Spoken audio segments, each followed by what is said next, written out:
ప్రకృతి వ్యవసాయం, గో ఆధారిత వ్యవసాయం శ్రీ సుభాష్ పాలేకర్ గారి విధానం.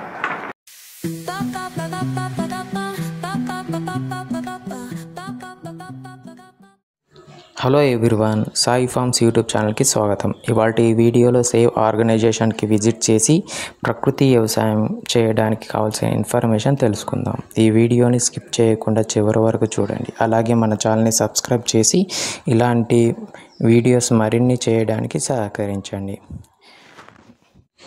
సేవ్ ఆర్గనైజేషన్ లొకేషన్ వచ్చేసి లోయర్ ట్యాంక్ బండ్ కాడ ఉంటుంది. దీని అడ్రస్ నేను డిస్క్రిప్షన్లో ఇస్తాను, చూడండి.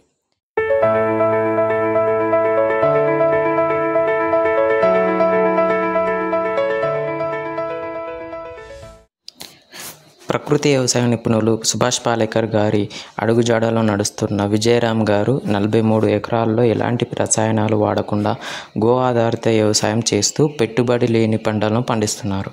ప్రకృతి వ్యవసాయం చేయడమే కాకుండా తెలుగు రాష్ట్రాల ప్రజలకు ఆదర్శంగా నిలుస్తున్నారు. ఇక్కడ మిద్దె తోటకి కావాల్సిన దేశీ కూరగాయ విత్తనాలు, దేశీ వరి వంగడాలు లభిస్తాయి. కావాల్సిన వారు సేవ్ ఆర్గనైజేషన్కి వచ్చి తీసుకోవచ్చు. ప్రకృతి వ్యవసాయం చేయాలి అనుకునే వారికి విజయరామ్ గారు ఉచితంగా ఆవులను కూడా ఇస్తున్నారు. ఆవులు కావాల్సిన వారు డిస్క్రిప్షన్లో ఇచ్చిన సేవ్ ఆర్గనైజేషన్కి కాల్ చేసి పూర్తి వివరాలు తెలుసుకోండి. సుభాష్ పాలేకర్ గారు రాసిన పుస్తకం పెట్టుబడి లేని ప్రకృతి వ్యవసాయం చేయడం ఎలా అనే పుస్తకం 150 రూపాయలకు లభిస్తుంది. ప్రకృతి వ్యవసాయం చేయాలి అనుకునే వారికి ఈ పుస్తకం ఎంతగానో ఉపయోగపడుతుంది. ఈ పుస్తకంలో ఘనజీవామృతం, ద్రవజీవామృతం, పంటలకు కావలసిన కషాయాలు మరి ఇతర విషయాలు ఈ పుస్తకంలో ఉంటాయి. మరియు ఎస్పీకే విధానం, సుభాష్ పాలేకర్ కృషి 5 అంచెల పద్ధతి విధానం కూడా ఈ పుస్తకంలో లభిస్తుంది. సేవ్ ఆర్గనైజేషన్ కార్యాలయంలో ప్రకృతి వ్యవసాయానికి సంబంధించిన మీ సందేహాలు కూడా వివరిస్తారు. మీ వ్యవసాయ క్షేత్రానికి దగ్గరలో ఉన్న ప్రకృతి వ్యవసాయం చేస్తున్న వారి ఫోన్ నెంబర్స్, అడ్రస్ కూడా మీకు ఇస్తారు. వారికి మీరు కాల్ చేసి వారి వ్యవసాయ క్షేత్రాన్ని కూడా సందర్శించవచ్చు. ప్రకృతి వ్యవసాయం, గో ఆధారిత వ్యవసాయం గురించి విజయరామ్ గారి మాటల్లో ఇప్పుడు విందాం. ప్రకృతి వ్యవసాయం, గో ఆధారిత వ్యవసాయం శ్రీ సుభాష్ పాలేకర్ గారి విధానం. ఈ విధానంలో 2 తెలుగు రాష్ట్రాల్లో చాలామంది సాధన చేస్తున్నారు. దీంట్లో దేశీ విత్తనం అనేది చాలా విలువైన వస్తువు. దీంతో చేయటం అనేది అందరూ ప్రయత్నం చేయాలి. చాలామంది హైబ్రిడ్ విత్తనాలతో ప్రకృతి వ్యవసాయం చేసేవాళ్ళు కూడా ఇంకా ఉన్నారు. అలా కాకుండా విత్తనం అనేది బ్రహ్మ సృష్టి, ఇది భగవంతుడు ఇచ్చింది, అనాదిగా ఉన్నది ఈ భూమి మీద. దీంతో మళ్ళీ మనం ఈ సేద్యం చేయగలిగితే శరీరానికి అందవలసిన సూక్ష్మ పోషకాలు అందించే పని విత్తనం చేస్తుంది అన్నమాట. ఇప్పుడు ఉదాహరణకి ఒకే భూమిలో 2 రకాలు వేసాం, సగం బ్లాక్ రైస్, సగం రెడ్ రైస్.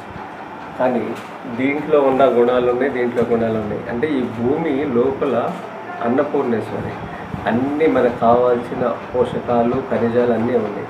కానీ విత్తనం ఏం చేసిందంటే దాన్ని ట్రేస్ చేసి మనకు అందిస్తుంది పంట ద్వారా. అందుకని విత్తనం అనేది చాలా విలువైన వస్తువు. మరి మనం గమనిస్తే ఒకే భూమిలో రెడ్ రైస్ వస్తుంది, ఒకే భూమిలో బ్లాక్ రైస్ వస్తుంది. మరి ఎలా వస్తుందంటే అది విత్తనంలో ఉన్న గొప్పతనం అది. అందుకని విత్తనంతోనే ప్రకృతి వ్యవసాయం, గో ఆధారితం చేయాలి. ఇలా దేశవాళీ విత్తనాలతో ప్రకృతి వ్యవసాయం చేస్తారంటే తిరుమల తిరుపతి దేవస్థానం వాళ్ళు ఈ ధాన్యం కొనడానికి భవిష్యత్తులో చాలా ప్రణాళిక రచిస్తున్నారు. అక్కడ కొండ దగ్గర కూడా ఈ దేవస్థానం వాళ్ళు దేశీ వాళ్ళ విత్తనాలు భక్తులకు అందుబాటులో పెట్టమని ఒక ప్రతిపాదన చెప్పంగానే వాళ్ళు దాన్ని స్వీకరించడం, త్వరలో దాన్ని అమలుపరిచే విధంగా ఉన్నారు. ఈ ఆలోచనతో జిల్లాలో ఉన్న వాళ్ళు కూడా విత్తనం మీద పనిచేయడానికి ఆసక్తి పెంచుకోవాలి. తద్వారా పంట అమ్ముకోవటం, లేకపోతే విత్తనాలు తీసే కల్చర్ కూడా డెవలప్ అయితే దేవస్థానం లాంటి వాళ్ళు తీసుకుంటా కూడా ముందు ఈ విత్తనం నలుగురు పోవటా కూడా దేవస్థానం వేదిక అవుతుంది ఈ ప్రకృతి వ్యవసాయానికి, దేశీయ విత్తనానికి. ఇది ఒక మంచి పరిణామం అని చెప్పుకోవచ్చు. ఉదయం సూర్యుడు ఉదయించినప్పుడు అస్తమించినప్పుడు చేయాలి. దీనికి సంబంధించి పిడకలు అనేది ప్రధానమైన మన దీంట్లో దేశవాళీ మన బియ్యం లోకల్ లేకుండా తయారు చేసి సూర్యుడు ఉదయించే సమయానికి ముందు దీన్ని వెలిగిస్తారు. రెడీ చేసుకుని సూర్యుడు ఉదయించే సమయం ఒకటి ఉంటుంది, అగ్నిహోత్రం అని.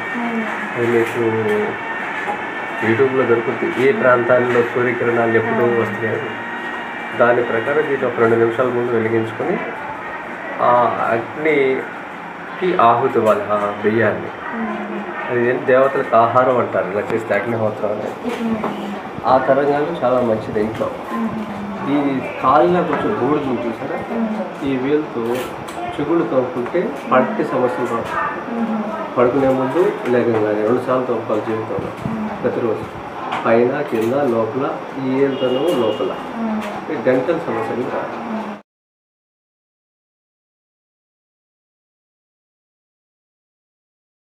ఇంకా ఈ బూడిదని పళ్ళపొడితో పాటు మనం స్నానం చేసే నీళ్ళు వేసుకుని స్నానం చేసుకుని చిటికెడు మంచిది. తాగే నీళ్ళు వేసుకుని చేస్తే ఇంకా మంచిది. నీళ్ళు తాగితే దీంట్లో 32 ఎలిమెంట్స్ ఉంటాయి. ఈ మినరల్ వాటర్ కానీ దీంట్లో మినరల్స్ ఎక్కువ ఉంటాయి. ఇలా మీరు ఈ బూడిదని మీరు దాంట్లో వాడుకోవచ్చు, మొక్కలకు వేయచ్చు. దానికోసం తయారు చేస్తాం.